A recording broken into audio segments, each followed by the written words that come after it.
Well, this week, as I've entertained the question on what do I talk about today, what needs to be brought to our fellowship today in terms of a long talk, and every time I sat with that in prayer, I pretty much got the same answer. Hearing Creator just say, "Well, you just talk about me," and I said, "Say more about that. We'll just talk about me." And so I decided that I would agree with that, and I'd talk about Creator. But I cannot talk to you about Creator without talking to you first about my grandfather. My grandfather was the penultimate of grandfathers. He was an amazing man. Not very book smart, but he could build anything, he could fix anything, he could make anything out of nothing. I watched him build a house and 2 cabins out of lumber that he'd just go around town and find an old building and agree to tear down the building in exchange for the lumber. And he'd bring it back to the house and stack it all up. And when we were building the little cottage for his daughter and her family to live in, he'd sit there and study that stack of lumber, and he'd say, "Bring me," and then he'd quote the length, 2x4 or 4x6 or whatever it might be. And of course, we didn't have a clue what that meant, but he'd just pick a board right out of it, and it found its place, and he built some remarkable homes and cabins on the lakes that we enjoyed for many years. One of the things that I remember most about my grandfather that spoke so deeply of his love and his commitment to his family was one night while watching the evening news. Now, you have to keep in mind this was way back in the very early 60s. Some of you don't even remember that far back. When we looked at the evening news and saw Mr. Khrushchev, Nikita Khrushchev, banging his shoe on the podium, vowing that he was going to annihilate with his nuclear bombs the United States of America. And we took that seriously. It was a scary time. Then that time also the Cuban Missile Crisis and all of the things that were going on in a very delicate and a very fragile international marketplace and political front. So it concerned my grandfather so much that he took a shovel and crawled on his belly underneath the crawl space of his house, and over the next several months proceeded to dig out, one shovel at a time, a fallout shelter.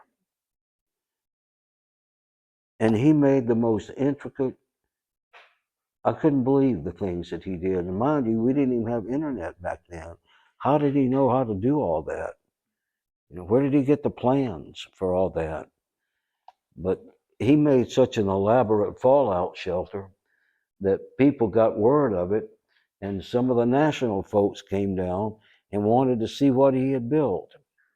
And he had bunks, he built bunks in there for every one of his immediate family. And he put a shotgun at the door and said, "Better help yourself if anybody else other than these folks try to come in." That's how much this man was committed and loved his family and would do anything to protect and preserve them. My grandfather was my dearest and best friend in life, more so than even my own father. And my grandfather, who taught me to hunt and taught me to fish and taught me to be at ease in the woods and to be able to find my way, and gave me a sense of adventure. We'd be riding through the country, and one of the cousins would say, "Wonder what's down that road, Papa?" And he'd say, "Well, let's go find out." He was an amazing man. I loved him dearly. He died very, very early. He died 73 years ago on last Sunday. So I'm always mindful of him during this time of the year. He was only 64 years old when he left us.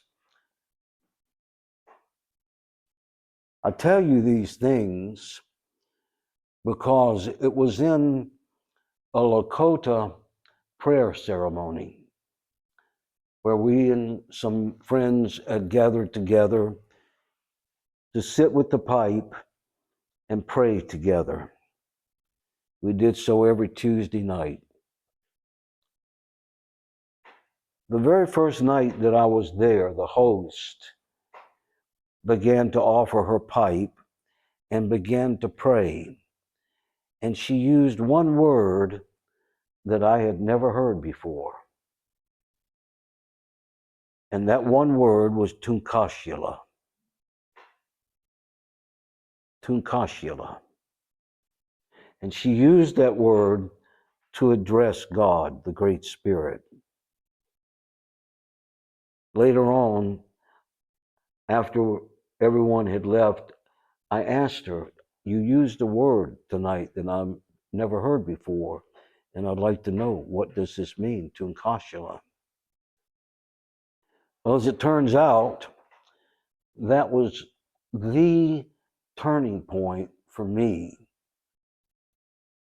for my relationship and my understanding of what I considered, and had always grown up with the idea of an angry God, right?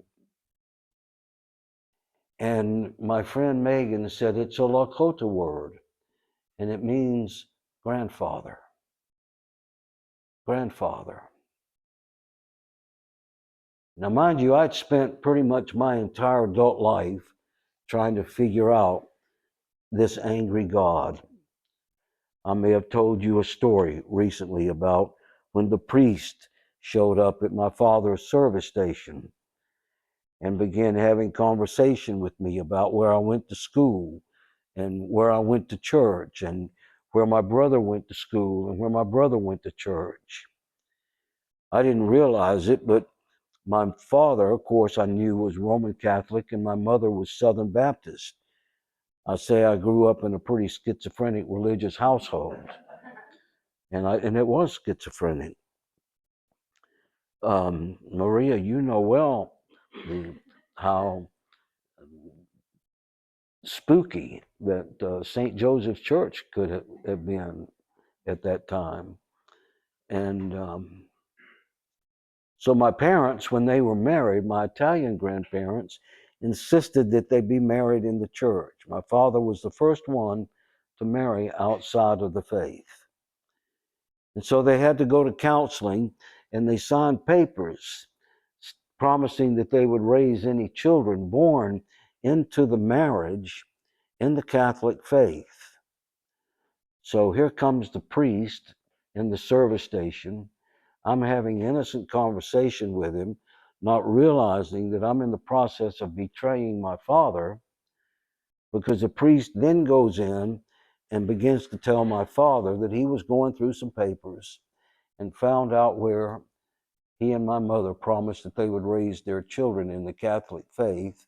And I was just outside talking to your son, and he told me, right? I was horrified.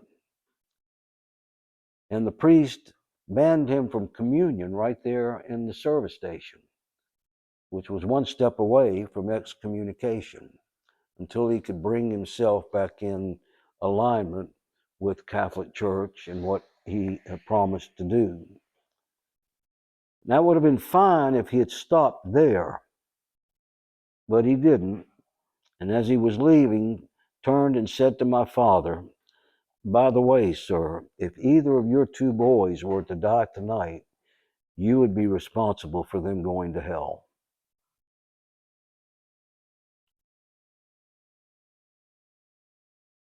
And then later on that evening, as we did every night, we knelt as a family by our bedside and said our nighttime prayers.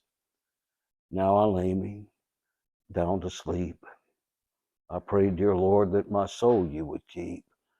But if I should die before I awake, I pray, dear Lord, my soul you would take. And the priest had just told me that was not going to happen. I followed even an academic path trying to figure this God out, all the way to Emory University School of Theology. And I left there more confused than I did when I started. And it was not until that night in Megan Bear's house, when I first held the pipe in my hand and began to pray to again what I perceived was a God that was not really my friend. And I heard her speak that word, Tunkashila. And when she told me it meant grandfather, that shifted my entire perspective of how I saw God. Because I saw God as this man who loved me and who put his arms around me and would tell me how proud he was of me. I began to look at and think of God as this man who would take me by the hand and take us into the woods with the dogs and hunt for the rabbits and the squirrels, would teach me how to be observant of things in nature, how to find my way if I were to get lost on my journey. He was the one who gave me my love and appreciation for the natural world. He was the man who taught me how to love. Now, mind you, there were times when Papa got tough, and he should have. There's a funny story that's still told in my family about when I got chapped with my first cousin Terry and grabbed a pitchfork and chased her around the yard, determined I was just going to spear her right on up with that pitchfork. And when my grandfather came home and got word of it, he took me out back to the old oak tree and he said, "Hit the tree." I said, "I don't want to hit the tree." So I kind of bumped it a little. He said, "No, hit the tree." And after my knuckles were kind of bare and bloody and bruised up a little bit, he said, "Now next time you want to chase somebody with a pitchfork, you come down here and you have a visit with the tree."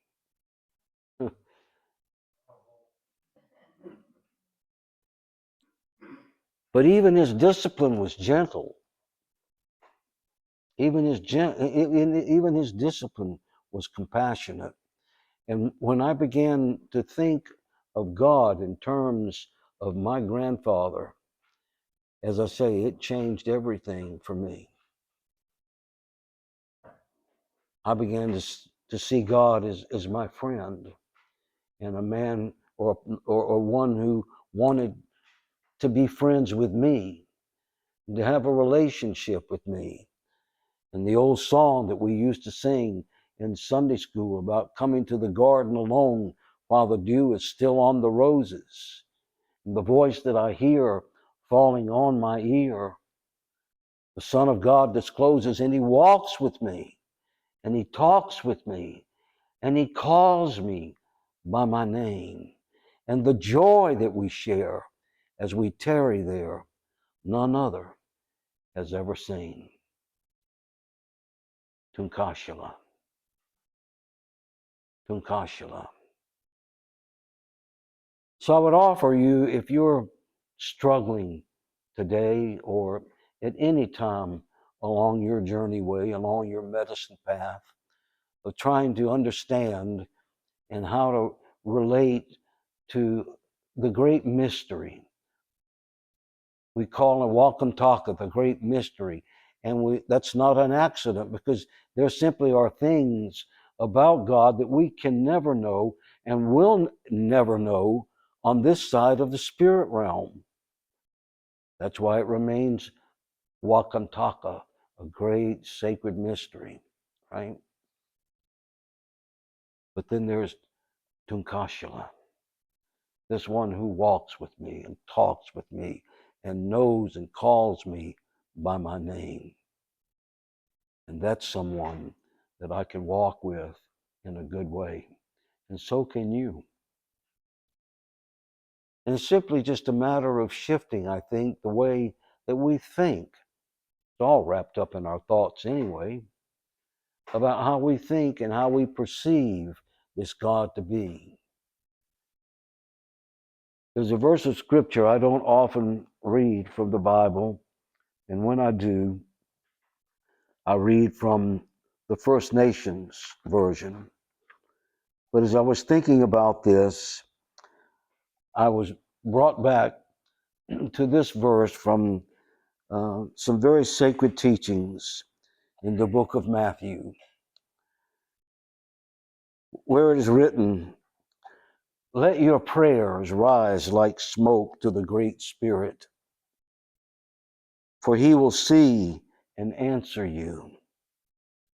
Every step is a prayer, and as you dance upon the earth for the things that you seek, the way will open before you. In the same way, as you search for the true ancient pathways, you will find them. Answers will come to the ones who ask. Good things will be found by the ones who search for them. And the way will open before the ones who keep dancing their prayers. For what father, if his son asked for fry bread, would give him a stone to eat? Or if he asked for a fish, would he give him a snake?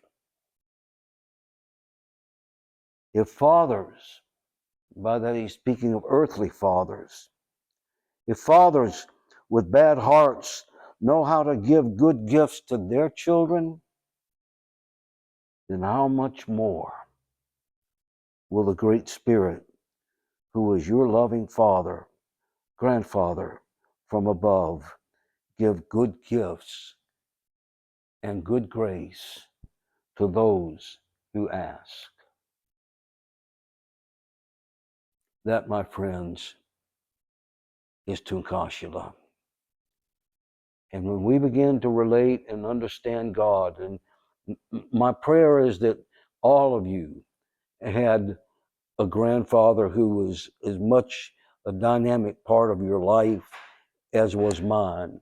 But I'm smart enough and been around enough to know that's not the case with everybody. And I'm sorry for that if that's the case with you.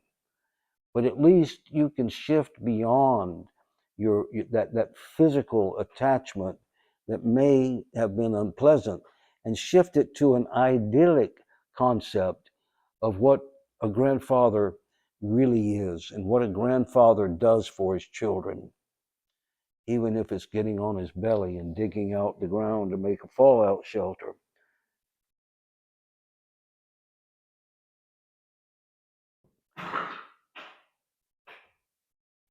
So when he said, just talk about me, I think I did that best by talking to you first about my grandfather, because that's the way I've come to see and to think about and relate to this great mystery, Wakantaka, through and in that intimate form of grandfather, Tunkashila, grandfather.